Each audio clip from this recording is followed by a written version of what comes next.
हरियाणा में जाट वोटरों की भारी खिलाफत झेल रही बीजेपी ने एक नया रास्ता तलाश लिया है।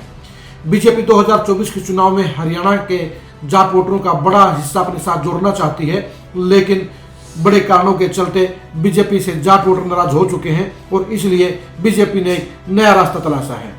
हरियाणा बीजेपी के सारे जाट नेता जाट वोटरों को अपने साथ जोड़ने में फेल हो चुके हैं, इसलिए बीजेपी को उपराष्ट्रपति जगदीप धनखड़ का सहारा लेना पड़ा है। इसमें पूरे देश में जगदीप धनखड़ जाटों के सबसे बड़े फेस हैं और उनकी लोकप्रियता का फायदा बीजेपी उठाना चाहती है। इसलिए बीजेपी ने आज जगदीप धनखड़ को कैथल जिले के धनौरी गांव में भगत धन्ना की जयंती पर बुलाने का काम किया। धन्ना भगत की जयंती में जगदीप धनखड़ का आना कोई आम बात नहीं है। हरियाणा के इतिहास में पहली बार धन्ना भगत की जयंती को सरकारी तौर पर मनाया गया।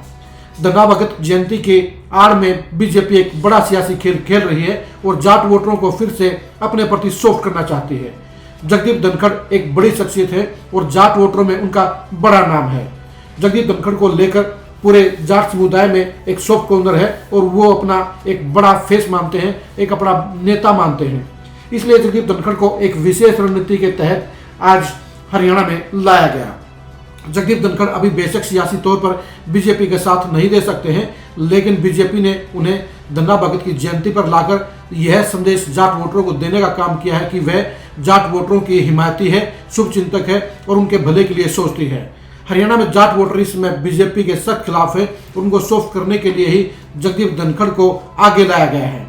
जगदीप धनखड़ के जरिए बीजेपी ये दिखाना चाहती है कि उसने जहां हरियाणा में सत्ता में हिस्सेदारी में बीजेपी ने जाट वोटरों को एक बड़ी जगह दी है, वहीं आने वाले समय में भी वो जाट वोटरों का ख्याल रखेगी। बीजेपी ने हरियाणा में लगभग 1 दर्जन जाट नेताओं को उभारने की कोशिश की, लेकिन उनमें से कोई भी कामयाब नहीं हो पाया।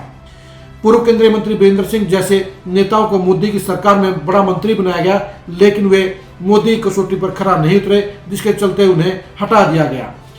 दूसरा कोई भी ऐसा जाट नेता हरियाणा में नहीं है जो जाट वोटरों पर बड़ा असर रखता हो और उन्हें बीजेपी के साथ जोड़ने की कुव्वत रखता हो।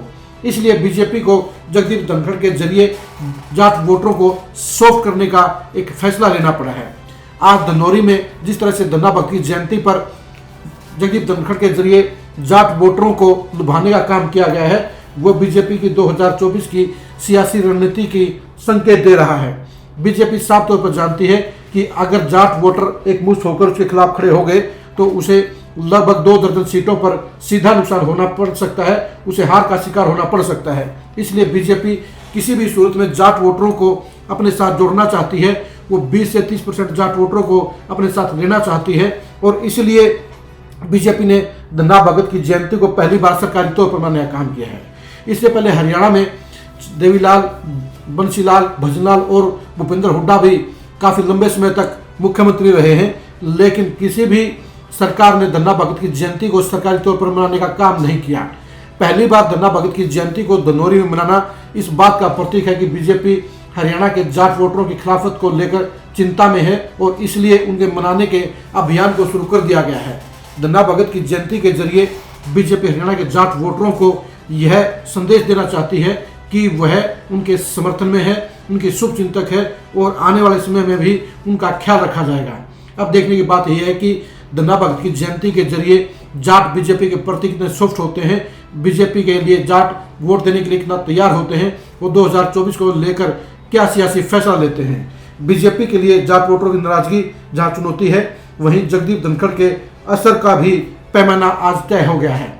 जगदीप धनखड़ हरियाणा की पॉलिटिक्स में कभी एक्टिव नहीं रहे हैं, लेकिन इस समय पूरे देश में जाट लीडरशिप में खालिस्तान होने के चलते बीजेपी को जगदीप धनखड़ के जरिए जाट वोटरों को लुभाने का काम करना पड़ा है।